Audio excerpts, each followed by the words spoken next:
Good evening, everybody. Good evening. This is the option that we're going to pursue. I've made several attempts to try to record this conversation, this discussion um, on Microsoft Teams, and those attempts have been unsuccessful. So we're going to give it a go the old-fashioned way. I'm recording from my phone, and I'm going to do my best to condense this and to send it to you electronically via email. So fingers crossed and hope that everything is successful in that regard. First, let me say how much I greatly appreciate all of the kind words, messages, positive affirmations, words of encouragement. Um, I said it to you all not a couple weeks because it was only like week 3, but that I felt very sort of like invested and connected to you all, and that investment and connection has been reciprocated and evident a millionfold. So I really appreciate it. We appreciate it, and fingers crossed that everything goes well. And I'm looking forward to getting back to some degree of normalcy, meaning back in Louisville and back with you all. At least by next week, hopefully next week. But worst case scenario, it'll be the week after next, and we'll certainly do a virtual class on next week. So I wanted to start there because I did not want to forget. So what this is going to be is essentially an overview of the past 2 weeks, including tomorrow. Right, so I'm going to give you like a brief overview of postmodernism, and once we start talking about postmodernism, it will become, hopefully, I hope it becomes evident why I connected postmodernism to feminist approaches. So where should we begin? When we think about postmodern perspectives, this is the first perspective that we'll talk about, and I gave you all those 3 sort of like overarching questions, those undergirding questions that if you can answer, you should be able to answer any question about theories that you encounter, whether that's in this course or any subsequent course that you take. So if you recall, those 3 questions were: what does the theory say about people? What does the theory say about people's problems and where they come from? And the third is, well, given what we know about people's problems and where they come from, what then should I, as the practitioner, the therapist, the interventionist, do, right, in collaboration with the person that I'm seeing, whether that's a client, student, whatever terminology you choose to use. But I think there's something that we need to also include or add to that list of questions, which is, historically speaking, what is happening in the world, right? What is happening in the world socially, politically, economically, culturally, that shapes the context out of which these theories sort of emerge, right? So postmodernism, we think about that in terms of like the 1940s, the 1950s, the 1960s, right? And we also know that counseling and social work and other attendant sort of like helping professions are really derived from psychology and philosophy. Like those were the sort of like precursors. Those were sort of the perspectives and academic disciplines that gave birth to counseling and psychotherapy, right? So the emergence of psychology, there was this emphasis on empiricism, right? Things that you can measure, things that you can observe, right? The emergence of psychology happens in the mid 1800s, 1859, if I'm not mistaken, in Germany, and it happens in a laboratory, right? So the emergence of psychology was really impacted by this notion of empiricism and things that we can measure, particularly within the context of a laboratory design, right? So this emphasis on empirical models, observation, independent variables, manipulating variables, statistical precision, objectivity, neutrality, like all those things we tend to associate with the dominant norms in psychology, right? So neutrality, objectivity, the idea that we can be objective when looking at anything, the idea that we can, as the therapist or the practitioner or the scientist, can somehow separate ourselves from what it is that we're evaluating. Like, that's what we think about in terms of empiricism, or another term that you might see. And I hope you all are taking notes so that you can like fact check and do some investigation on your own. But positivism, right? Some of you all in the class have talked about your experiences in undergraduate, coming in the humanities and also psychology. So some of these terms probably aren't foreign to you, right? But positivism is this emphasis on rational thinking, logical decision making, linear designs, right? Because those perspectives and beliefs are believed to be sort of like superior to the subjective, and I'm going to contrast that with the perspective that informs postmodernism, right? So, this sort of diverging, but you have to also understand that the dominance of these perspectives is associated with the expansion of European empire, right? So the idea that science was used to justify, and we talked a lot in class already about how part of psychology's history is the fact that the empirical approach and scientific objectivity were used to justify, were used to create standards of normalcy that were inherently biased, right? So we'll be thinking about that when we talk about feminism in a few seconds, right? So that's positivism, that is empiricism, that is the sort of like logical, linear, reasoned approach that undergirds psychology. So as we talk about the 1930s and the 1940s, and as you'll see, as you've probably already read in the textbook and the postmodern slides, is that social constructionism is an alternative framework that says reality, however you want to describe it, scientific and empirical data, right? Like, those things are real. However, our internal realities, like our own subjective experiences, are just as real as anything that we can touch and feel, right? So my experiences, as I sit here in my parents' home in Columbia, South Carolina, as they've been constructed in a certain geographical location in Columbia, South Carolina, my experiences in that objective and material world are also very, very real, right? And that reality can't be adequately understood and interpreted and made sense of through those objective scientific approaches, right? So in order to understand this internal, socially constructed reality, it requires a level of nuance and connection and rapport that scientific approaches, laboratory approaches, can't always understand, right?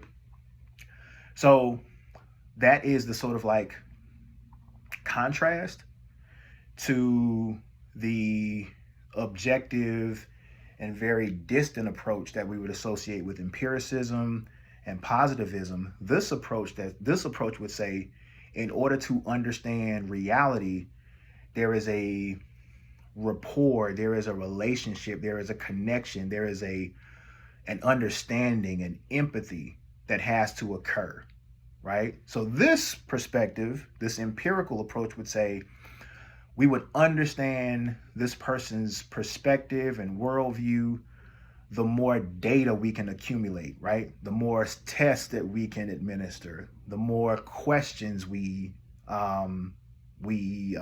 pose, right? This perspective would say those things are important, those things might be helpful, but in terms of really understanding the internal, subjectively constructed world of the person that we're working with, we need to hear their stories. We need to elicit their stories, right? Hence, the narrative approach that is part of the postmodern perspective, the postmodern framework. And we'll talk about, I'll save that conversation around narrative approaches for a second. But let's start with solution-focused brief therapy. Let me take a drink for a second. This isn't beer. This is just liquid death water. So, solution-focused brief therapy, under this category of postmodern approaches, believes inherently, has a tremendous conviction and faith about the client, the student's inherent worth, their ability to reconfigure, alter, and profoundly shape the course of their lives moving forward, right?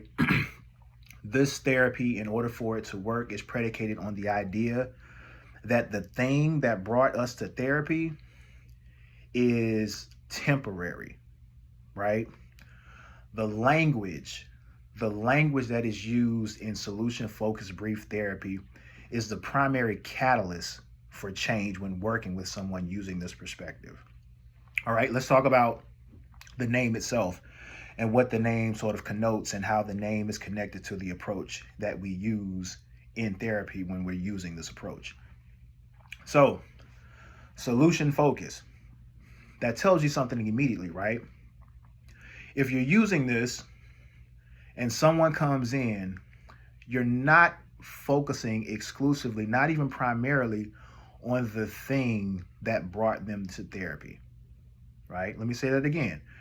When you're working with someone using this perspective, your attention, your focus, what you're trying to excavate and explore and unpack has more to do with solutions than the problem themselves, right? Because what this perspective says is there was once a time in this person's life when the problem didn't exist, okay?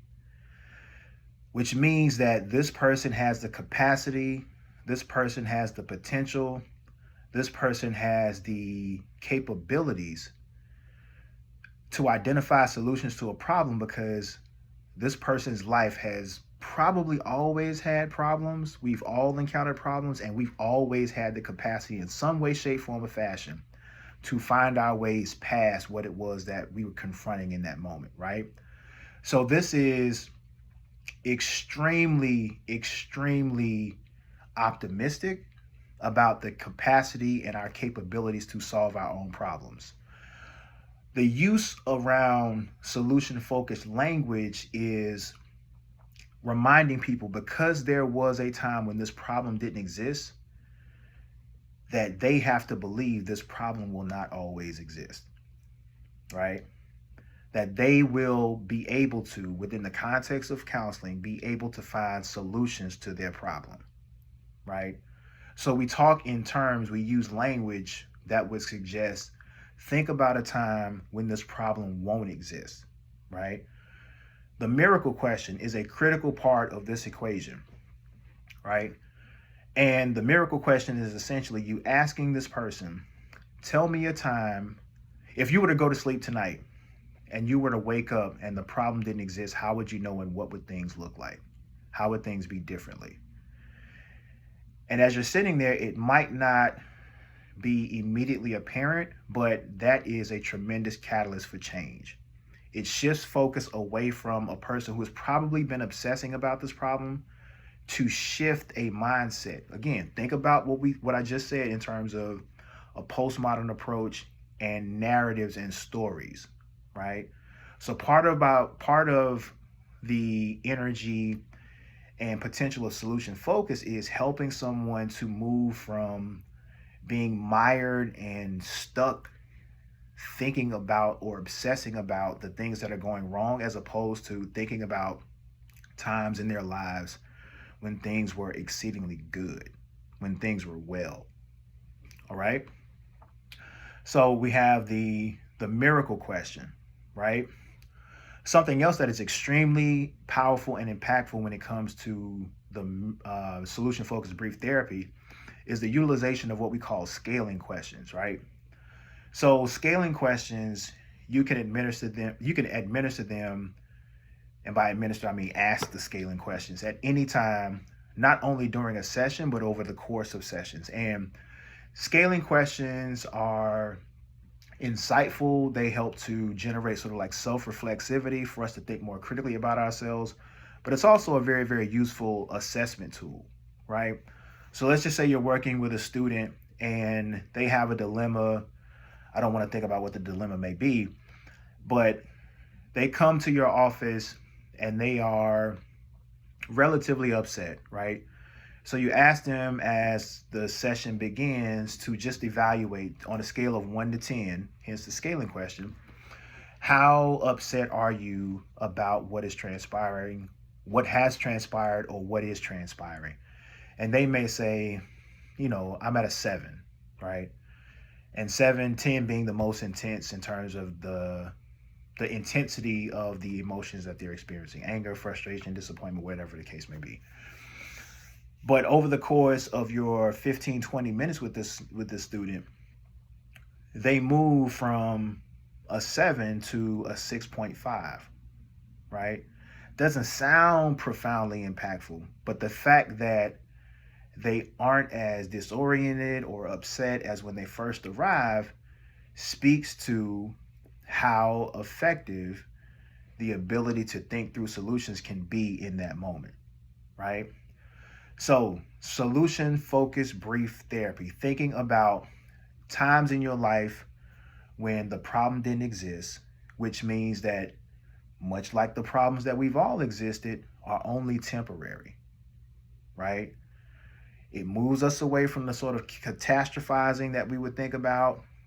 It's at this point that I also want to remind you all of something that I bookmarked earlier in our discussion. I bookmarked about how many times over the course of this semester, you'll hear something associated with one perspective, and it will in many ways mimic or resemble something associated with another perspective. So you can probably hear that one of the things that makes solution-focused therapy so effective is that there's this cognitive restructuring component, right?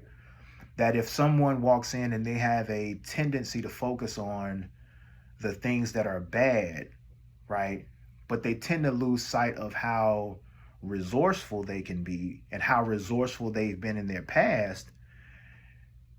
Just that alone, just the recalling, the recollection of like, oh, this isn't the first time that I've had a problem. This isn't the first time that I've had a problem that is immobilized me. This isn't the first time that I've had a problem that's upset me.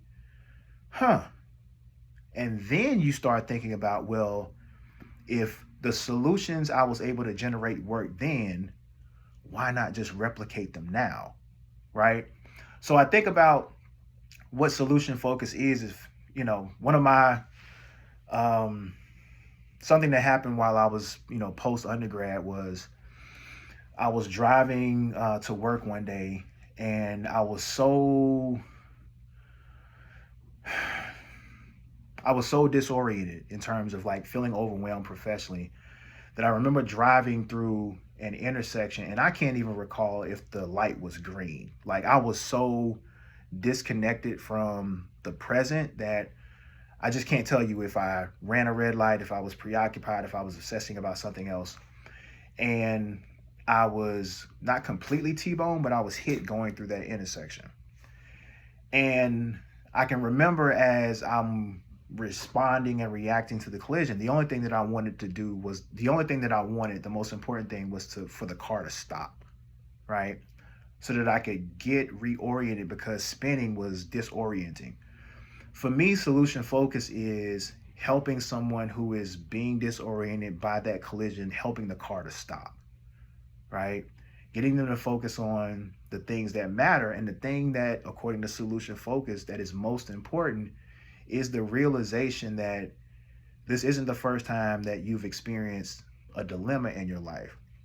And you're here, which means that you were able to negotiate that previous dilemma successfully. Otherwise, you wouldn't be here. So what did you do then? Maybe not in terms of like a tangible plan, but what did you do then that helped you to resolve that dilemma that we can pick up and replicate here, right?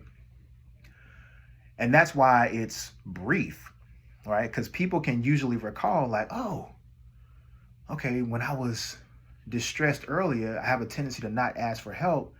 And that's only going to like compound and magnify the anxiety that I feel. So why don't I think about like asking for help? Okay, well, who would you ask, right? Helping someone not just think about asking for help, but developing a list of resources that they might tap into to help them with this current dilemma, right? So solution focused brief therapy. Again, the language is deeply optimistic. That we talk about we talk about problems almost in the past tense, right? We say when, not if this issue gets resolved, but when this issue gets resolved. How will you know?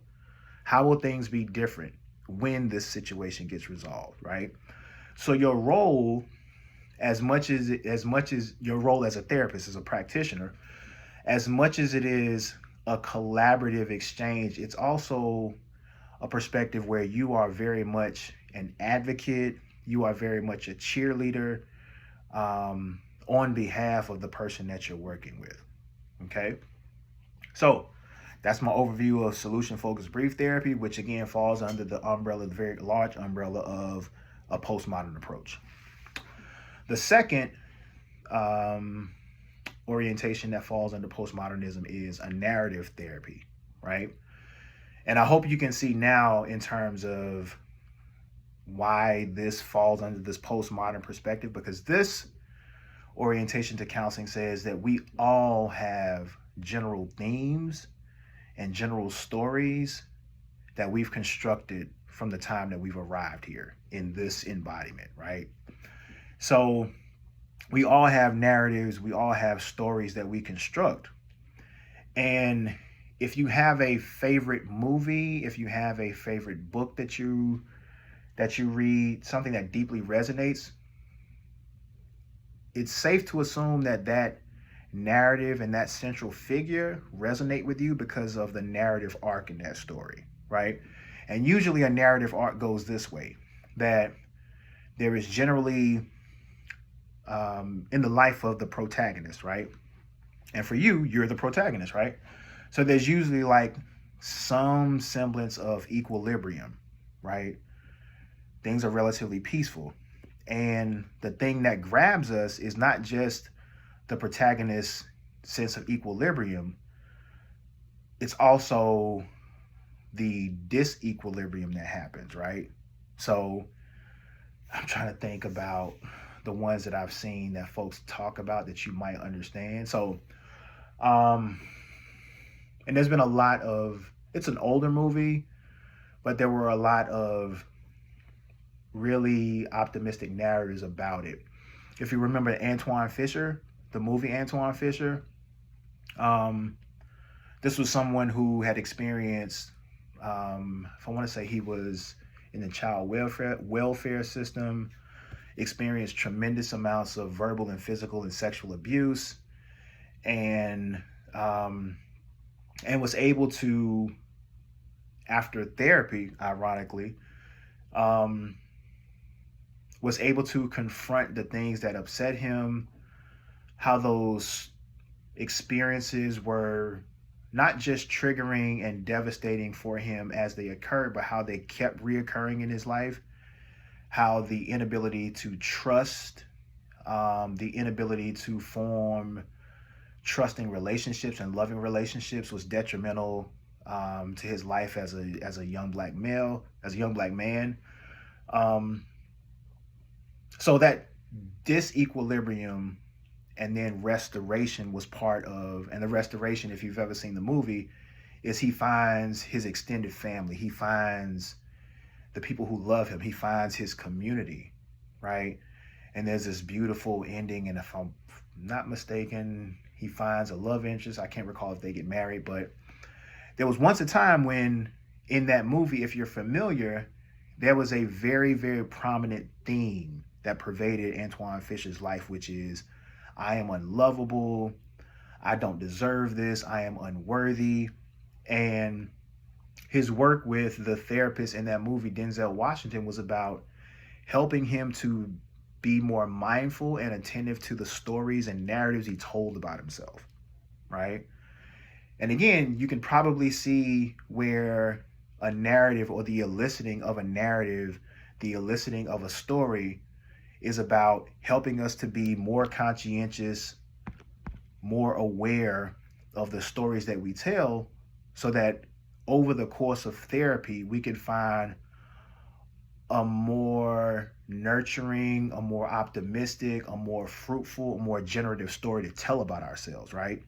But we can't get there if we aren't very, very explicit and direct in helping the client, who may be completely oblivious of the very stories that they tell about themselves, and how those stories, that narrative, can be detrimental and undermining to success in the future.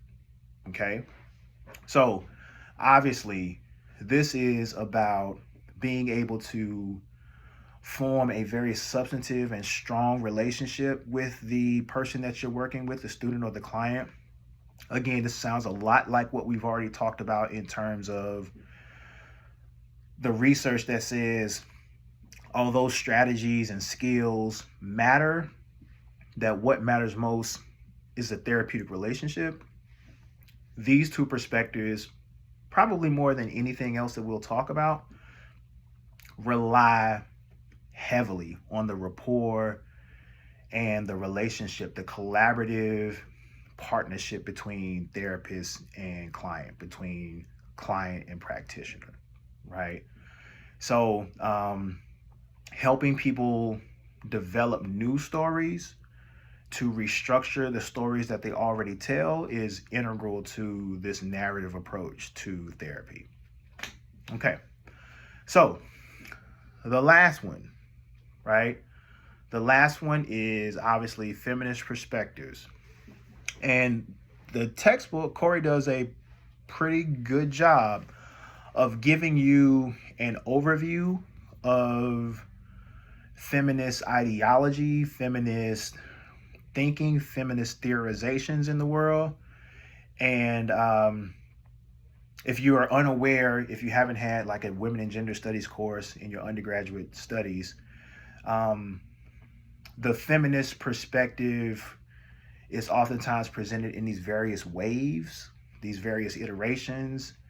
And again, these are perspectives that are happening in the world. So these alternative and sometimes diverging perspectives are people having conversations with one another. This is an active discourse, right? These are ways of understanding not only individuals' perspectives, but power relationships that structure the way that we experience, the very real ways that there are these disparate outcomes. Like, how does inequality show up in the world, right? This perspective is ideally constructed to ask those questions, but not just ask those questions, to begin thinking about what does individual, cultural, social, and institutional change look like, right? So, what are some of the basic ideas of feminist perspectives? That patriarchy, that sexism, that misogyny, that gender, all those, like, gender is socially constructed. There is a very, very real differentiation between sex and gender, right? There is a very real distinction between this notion of inherent traits, biologically derived traits, and the way that gender and gender norms are socially constructed, right?